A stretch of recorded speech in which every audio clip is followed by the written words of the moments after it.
نعم. إن جاءت الأسئلة فيما هو حد النظر، ماذا ينظر الخاطب من مخطوبته؟ ينظر إلى وجهها ويديها، وإذا كان احتاج إلى أن ينظر إلى أكثر من ذلك إلى رأسها وإلى شعرها يعني فله ذلك. وهل له الحديث معها حال الرؤية؟ ما نعلم شيء يدل عليه، وإنما المقصود هو النظر وليس الحديث والمحادثة. يقول في بلادي لا يمكن أن يسمح للخاطب أن ينظر إلى المرأة إلا بعد العقد، فما هو الحل لإقناعهم؟ هذا أقول كونه بعد العقد لا نتيجة له، لأنه لو حصل أنها ما أعجبته يكون طلقها، ويكون في ذلك يعني شيء يعني عليه وعليها، يعني إذا كان أعطاها مهر فسيبها النصف منه، ويعني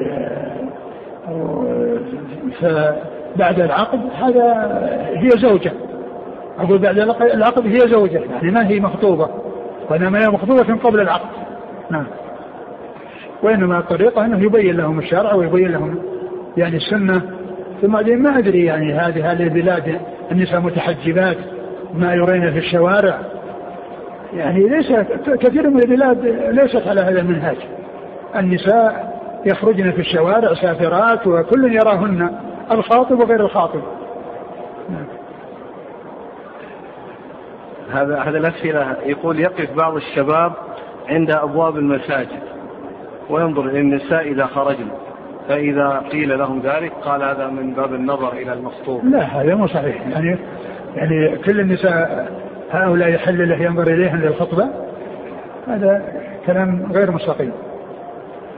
النظر إلى صورة المخطوبة لا، ما يصلح أن يكون هناك صور أو إعطاء صور، لأن الصورة يحتفظ بها وتبقى مع الإنسان ويعني تنشر ويراها كل أحد، فلا يجوز يعني تبادل الصور، وإنما يكون صورة يعني يراها حقيقة، يعني وهذه الرؤية ما يترتب عليها محذور.